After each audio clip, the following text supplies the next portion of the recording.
সর্বপ্রথম যেটা লাগবে সেটা নাম হলো তাহারাত।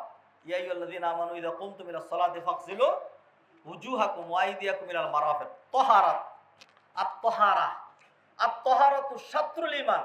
নবীজি সাল্লাল্লাহু আলাইহি ওয়াসাল্লাম বললেন তাহারাত হলো ঈমানের অর্ধেক। তাহারাত পবিত্রতা, এই শব্দটাই মুখস্থ করেন, আমি এইটাই বলবো। তাহারাত হলো ঈমানের অর্ধেক, তাহারাত ঈমানের অর্ধেক। সকল কিতাবের মধ্যে আপনি কিতাবুত তাহারা পাবেন, বুখারী, মুসলিম, তিরমিজি, আবু দাউদ, নাসাই, হেদায়া, ফিকহ গ্রন্থ, হানাফি মাযহাবের, শাফি মাযহাবের সকল, বুলুগুল মারাম, রিয়াদুস সালিহিন, সবগুলোর মধ্যে কিতাবুত তাহারাত, তাহারাতের অধ্যায়, পবিত্রতার অধ্যায়। কারণ ইসলামের সবচেয়ে গুরুত্বপূর্ণ ইবাদত হলো সালাত। ওয়াস সালাতু লা তাতিম্মু ইল্লা বিত-তাহারা। তাহারা ছাড়া সালাত হয় না। এই যে তাহারাত, এই তাহারাত নিয়ে আলোচনা করব, ওযু নিয়ে আলোচনা করব, সালাতের আগের রুকুনগুলো নিয়ে আলোচনা করব, সালাতের ভিতরে ঢুকবো। একটু তাহারাত নিয়ে একটু স্পিরিচুয়াল আলোচনা আমার একটু করাই লাগবে। তাহারাত এটা ইসলাম ধর্মের ওয়ান অফ দা, কি বলবো, বিউটি, সৌন্দর্য, চরম সৌন্দর্য। ইসলাম গুবৈরা ধর্ম না, সেনার ধর্ম না। হ্যাঁ, সেনা গোবর নিয়া ওইগুলিকে কদর করা, সেনা দিয়ে গোসল করলে পাক হয়ে যাবেন আপনি, গুনাহ মাফ হয়ে যাবে। আরে লাগাইলি না পাক, পাক হবি না কেমনে? এরপরে গোবর টুবর ধরে এইগুলি না। ইসলাম বলছে তোমাকে পবিত্র হইতে হবে। তুমি তোমার শরীর পবিত্র করবা, not sufficient, also your dress, তোমার ড্রেস। সালাত আদায় করবা নাপাক দ্বারা জায়গায় দাঁড়ায়া না, তোমার জায়গাও পাক হইতে হবে, জায়গা পাক, জামা পাক, তারপরে কি, হ্যাঁ, শরীর পাক। এই তিনটা পাক, এই তিনটা পাকের নাম হলো তাহারাত। তিনটা পাকের নাম তাহারাত। এই তাহারাত লাগবে। তাহারাত ইসলাম ধর্মের কি পরিমাণ সৌন্দর্য আপনি দেখেন। নবীজি সাল্লাল্লাহু আলাইহি ওয়াসাল্লাম হাদিস শুনেন, আত-তাহারাতু শাতরুল ঈমান, তাহারাত হলো ঈমানের অর্ধেক। কোরআনে আল্লাহ সুবহানাহু ওয়া তাআলা বললেন, ইয়া আইয়ুহাল মুদ্দাথির কুম ফাআনজির ওয়া রাব্বাকা ফাকাব্বির ওয়া থিয়াবাকা ফাতাহির। ও চাদর পরিহিত ব্যক্তি, ও নবীজি, কুম ফাআনজির, শুয়ার সময় নেই আপনার, দাঁড়িয়ে যান, মানুষকে সাবধান করুন। ওয়া রাব্বাকা ফাকাব্বির, আপনার রবের বড়ত্ব ঘোষণা করুন, দ্বীনের দাওয়াতের কাজ করুন। ওয়া থিয়াবাকা ফাতাহির, আপনার কাপড় চোপড় পোশাক পরিচ্ছন্ন করুন, পাক করুন। তাইলে আল্লাহ সুবহানাহু ওয়া তাআলা পাকের গুরুত্ব দিলেন কোরআনের মধ্যেও। ওই যে ইয়া আইয়ুহাল্লাযীনা আমানু, আল্লাহ সুবহানাহু ওয়া তাআলা কি চান, ইন্নামা ইউরিদুল্লাহু লিইউযহিবা আনকুমুর রিজসা আহলাল বাইতি ওয়া ইউতাহহিরাকুম তাতহীরা। আল্লাহ পবিত্র করতে চান। ওযুর ক্ষেত্রে আল্লাহ সুবহানাহু ওয়া তাআলা বললেন, মা ইউরিদুল্লাহু লিয়াজআলা আলাইকুম মিন হারাজ ওয়ালাকিন ইউরিদু লিইউতাহহিরাকুম ওয়ালিয়ুতিম্মা নি'মাতাহু আলাইকুম লাআল্লাকুম তাশকুরুন। আল্লাহ তোমাদের ক্ষতি চান না, আল্লাহ চান তোমাদেরকে পবিত্র করতে আর তোমাদের উপর তার নিয়ামত পরিপূর্ণ করে দিতে। লাআল্লাকুম তাশকুরুন, যেন তোমরা আল্লাহর কৃতজ্ঞ বান্দা হও। সুবহানাল্লাহ। পবিত্রতা কি সুন্দর একটা জিনিস। নবীজি সাল্লাল্লাহু আলাইহি ওয়াসাল্লাম হাদিস শুনেন, দেখেন তাহলে আরো বুঝবেন। আন ইবনে ওমর রাদিয়াল্লাহু তাআলা আনহুমা আন রাসূলিল্লাহ সাল্লাল্লাহু আলাইহি ওয়াসাল্লাম ক্বালা ইযা জাআ আহাদুকুম ইলাল জুমআহ, ইযা জাআ আহাদুকুম ইলাল জুমআহ, কেউ যদি জানাজার নামাজে যায়, কেউ যদি জুমার নামাজে যায়, তাহলে তো আপনারা বুঝেন অর্থ।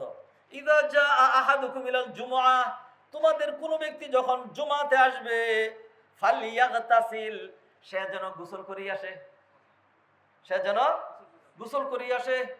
নবীজি আরেকটা হাদিসের মধ্যে বললেন, গুসলু ইয়াউমিল জুমাতি, এটা আবু সাঈদ খুদরি বর্ণনা করেছেন। আগের হাদিস বুখারীর, আর এখন যেটা বলছি এটা হলো মুসলিমের। গুসলু ইয়াউমিল জুমাতি আলা কুল্লি মুহতালিম, প্রতিটা প্রাপ্ত বয়স্ক মানুষের উপর জুমার দিন গোসল করা ওয়াজিব, আর মেসওয়াক করা তার জন্য কর্তব্য। ওয়া ইয়ামুসসা মিনাত তিবি মা কাদিরা আলাইহি, আর যতটুকু পারে সে যেন সুঘ্রাণ লাগাই আসে। কালচারগুলো তো আমাদের মধ্যে নাই। আমরা ওই হিন্দু কালচারে, হ্যাঁ, উলুলুলু কালচারে, আর হইলো ওই যে সিঁদুর কালচারে, আর হইলো পূজা কালচারে, আর হইলো দাদা কালচারে আমরা অভ্যস্ত। আতর লাগানো, সুঘ্রাণ ব্যবহার করা, সুগন্ধি ব্যবহার করা, একটু স্টাইল করা, সুন্দর পরিপাটি হওয়া, ভালো জামা কাপড় পরে আল্লাহর দরবারে হাজির হওয়া, সেইভাবে তো আমরা অভ্যস্ত না। কয়জন আতর লাগাই আসছেন বলেন দেখি? কেন আতর লাগাইলেন না? আপনার আতর নাই কেন? নাই আতর তো প্রত্যেকের পকেটে পকেটে থাকবে। মেসওয়াক নাই কেন? কেন মেসওয়াক করেন না? গোসল করার সুযোগ পেলেন না? শোনেন, আমরা বাংলাদেশে, এটা আমাদের বাংলাদেশে আর্দ্রতা বেশি, আর্দ্রতার কারণে ঘাম হয়। আমরা স্বভাবগতভাবেই অভ্যস্ত যে দৈনিক গোসল করা লাগে। ইউরোপ, আমেরিকা, আরব কান্ট্রিতে দৈনিক গোসল করা লাগে না। আমাদের উপর এরকম হয়েছে 4-5 দিন গোসল করি নাই, আপনি হ্যাঁ লাগে এত খাচ্ছ। আরে না, গোসলের দরকারই দেখা দেয় না। আপনি ধরেন একটা সাদা জুব্বা গায়ে দিয়া সৌদি আরবে ঘুরবেন, ঘুরতে ঘুরতে বালুর মধ্যে শুবেন, বালুর উপরে গড়াগড়ি করবেন। এই জুব্বা গায়ে দিয়ে, তো জুব্বাটা উল্টে বাই দেয়, রুমাল দিয়ে টাইট করে বাইন্দে আমরা ফুটবল খেলতাম দৌড়াইয়া। হ্যাঁ, এরপরে আবার এইটা সহ আপনি আসবেন, কেউ বুঝবেও না 15 দিন পরে এই গায়ের মধ্যে কোনো ময়লা আছে কিনা। ময়লা তো লাগে না, মাটি তো না, হ্যাঁ পাথরে পাহাড় নুড়ি, এগুলো ময়লা হয় না। তো সেই জন্য অনেকে গোসল করে না। বা আর 1500 বছর আগে তো পানিও ছিল না, অনেকে গোসল করতো না। নবীজি সাল্লাল্লাহু আলাইহি সাল্লাম উম্মাহকে কিভাবে কালচার করলেন, কিভাবে শিখাইলেন, বলে দিলেন কেউ যদি জুমায় আসে তাহলে তার উপর জুমা যেরকম ফরজ, এমনই তার উপর একটা ওয়াজিব কর্তব্য, সে গোসল করে পরিচ্ছন্ন হয়ে আসবে, যাতে তার গা থেকে ঘামের গন্ধ আরেকজন যেন কষ্ট না পায়, ফেরেশতারা যেন কষ্ট না পায়, এবং মসজিদের যেই হাই রেজুলেশন অফ কি বলবো পিউরিটি, এইটা যেন নষ্ট না হয়। মসজিদ একটা সবচেয়ে উন্নত জায়গা, উত্তম জায়গা, ইবাদতের জায়গা, আল্লাহর ঘর, মুসল্লিদের ঘর, সমস্ত ইমানদারদের ঘরে একত্রিত হবে। এই মসজিদে সুগ্রাণ থাকবে। মসজিদে কি থাকবে? আমাদের কয়টা মসজিদ আপনি বলেন এরকম সুগ্রাণ দেওয়া হয়? আপনি দেখবেন মক্কায় লক্ষ লক্ষ মানুষের মধ্যে দেখবেন তোয়াফ হচ্ছে, একজন একটা মাথায় নিয়ে ঘুরতেছে, তোয়াফ করতেছে, ধোঁয়া উঠতেছে। এইটা হলো দামি দামি কাঠ। আপনি চন্দন কাটবেন, বুখুর, বুখুর চন্দন না, চন্দন বাদ দেন, ওইটা বাদ দেন। এটা হলো যেগুলি দিয়ে হিন্দুদেরকে পুরো এই নামটাই নিব না আমরা। হ্যাঁ, যাই হোক, আগর কাঠ সিলেটে হয়, আগর কাঠ 1 কেজি কাঠ এরকম আছে। আমি যখন পড়তাম তখন দেখতাম দোকানে গেলে যে সবচেয়ে দামি কতটা আছে, বাংলাদেশের যে বিক্রি করে এরাই তো কয় ভাই শোনেন, এই যে শায়েখরা এইগুলি ইয়া করে, ব্যবহার করে, এত দাম আমাদের পক্ষে তো সম্ভবই না। আমার এখানে এমনও কাঠ আছে 1 কেজির দাম 10,000 রিয়াল তখন, তাইলে এখন বর্তমানে সেটার দাম কম করে হলো 30,000 রিয়াল 1 কেজি কাঠের দাম। এইটা জ্বালাইয়া যখন দেওয়া হয় এত সুন্দর একটা গ্রান হয়। এটা দিন ইসলাম, রুচির ধর্ম, কালচারের ধর্ম। দিন ইসলাম মানুষকে অসভ্য বানায় না, বর্বর বানায় না, আর একটা শব্দ বলবো, খাচ্চর বানায় না। খাসরামি করার নাম কোনো দিন ধর্ম হইতে পারে? অনেকে মনে করেছে যে আমার বুজুর্গি তাকওয়া মানে হইলো পান খাবো, খাইয়া দাঁতগুলো এমন অবস্থা হবে দেখলে মনে হবে যে আল্লাহ মুখের মধ্যে এরকম লানত দিল। হ্যাঁ, দাঁতগুলো কেমন দেখায় যায় না, তরমুজের বিচির মতো। আর এই দিক দিয়ে যদি পড়ে, এই দিক দিয়ে যদি পড়তে পারে, আর জামায় যদি একটু দাগ টাক থাকতে পারে, উনি মনে করেন যে ওরে কত বড় বুজুর্গ। মানুষে মনে করে কত বুজুর্গ। আর ভালো পোশাক পরলে যে ধর এই হুজুর স্টাইল করে, ভালো না। সমস্যাই, আসলে সমস্যাই। হুজুর স্টাইল করলেও সমস্যা। হুজুর যদি লম্বা জামা গায়ে দেয় কাপড়ের দাম বেড়ে যায়, আর হুজুর যদি খাটা জামা গায়ে দেয় তাহলে টেডি হুজুর। হ্যাঁ, হুজুর যে কি করবে, কিও করার উপায় নাই। ওই লোকের মতো অবস্থা হয়েছে। আরেকজনের ক্ষেতের উপর দিয়ে যাচ্ছে, হ্যাঁ ক্ষেতের উপর দিয়ে যাচ্ছ কেন? ভুলে গেছে, ফিরে চলে আসে, কেন আসতে পারবা না? তাইলে চলে যাই, না যাইতেও পারবা না, তাইলে কি করবো? কিও করতে পারবা না। তো এখন আমাদের অবস্থা এরকম। হাদিরিন মাজলিস, আসেন এই যে ইসলামে সালাতের জন্য যে তাহারাত, I am discussing about the significance of তাহারাত। তাহারাতের বিউটি নিয়ে আমি আলোচনা করছি। তাহারাত কিরকম, তাহারাত কাকে বলে? আজকে তো সময় হলো না, গুছাই গুছাই নিয়ে আসছি। আগামী সপ্তাহে 1, 2, 3, 4, 5, 6 দিস ইজ তাহারাত, দিস ইজ তাহারাত, দিস ইজ তাহারাত, এগুলো নিয়ে আমরা আলোচনা করব। আমরা দেখলাম নবীজি সাল্লাল্লাহু আলাইহি সাল্লাম কি করলেন? গোসল করে জুমায় আসবা, আতর লাগায় জুমায় আসবা, ভালো কাপড় পরে জুমায় আসবা। হ্যাঁ, তারপরে হলো আর কি কি নবীজি বললেন, লাউলা আনা শুক্কা আলা উম্মতি আও আলান নাস লা আমারতুহুম বিসওয়াকি মা কুল্লি সালাত। আমি যদি আমার উম্মতের জন্য কঠিন এবং কষ্ট মনে না করতাম, তাইলে বলতাম দিনে 1 বার 2 বার মেসওয়াক করলে হবে না, দাঁত পরিষ্কার করলে হবে না, প্রতি সালাতের আগে তোমাকে দাঁত পরিষ্কার করতে হবে। কারণ একজন মুমিন ঘরে সালাত আদায় করে না, সালাত আদায় করবে মসজিদে। 10 জনের সাথে তার দেখা হবে, মুখের থেকে যেন দুর্গন্ধ বেরিয়ে না আসে। মানুষের মুখের দুর্গন্ধ 2টা কারণে হয়।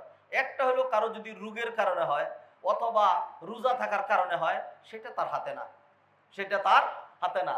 আরেকটা দুর্গন্ধ হলো দাঁত মাজে নাই, হ্যাঁ, মুখ পরিষ্কার করে নাই, ভালো করে কুলি করে নাই, ঘুম থেকে উঠলে মুখে যে গন্ধ থাকে, এই খাসরামি করার কারণে এইটা নিন্দনীয়। আর রোজা থাকার কারণে পেটের থেকে যে দুর্গন্ধটা বেরিয়ে আসে সেটা নবীজি সাল্লাল্লাহু আলাইহি ওয়াসাল্লাম কি বলছেন? ওয়ালা খালুফু ফামিস-সাইমি আতয়াবু ইনদাল্লাহি মির রিহিল মিস। রোজা থাকার কারণে, উপবাস থাকার কারণে পেট থেকে যে দুর্গন্ধ বেরিয়ে আসে, এই দুর্গন্ধটা রোজাদারের মুখের দুর্গন্ধ আল্লাহর কাছে মেশকে আম্বরের চেয়েও আরো বেশি দামি।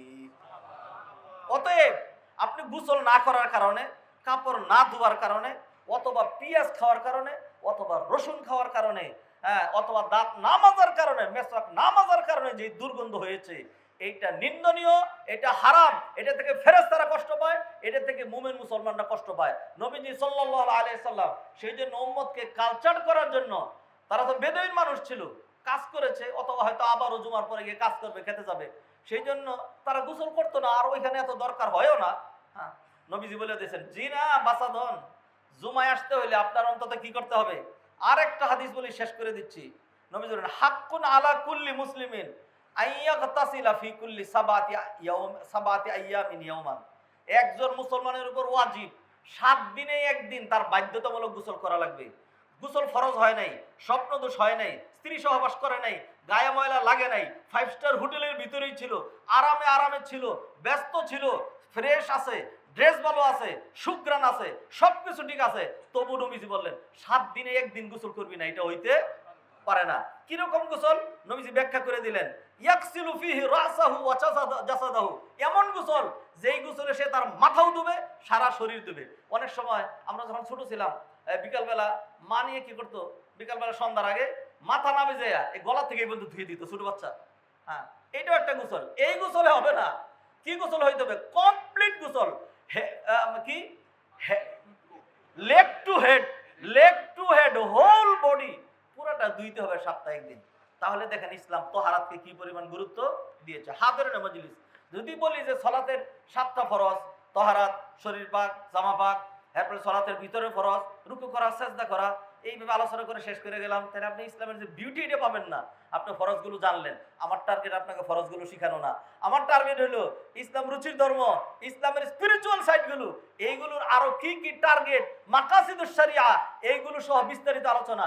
এই জন্য এক পয়েন্ট কি নিয়ে এতগুলি কথা বলি। আল্লাহ সুবহানাহু ওয়া তাআলা আমাদেরকে শিখার, জানার, তদনুযায়ী জীবন গঠন করার তৌফিক এনায়েত করুন।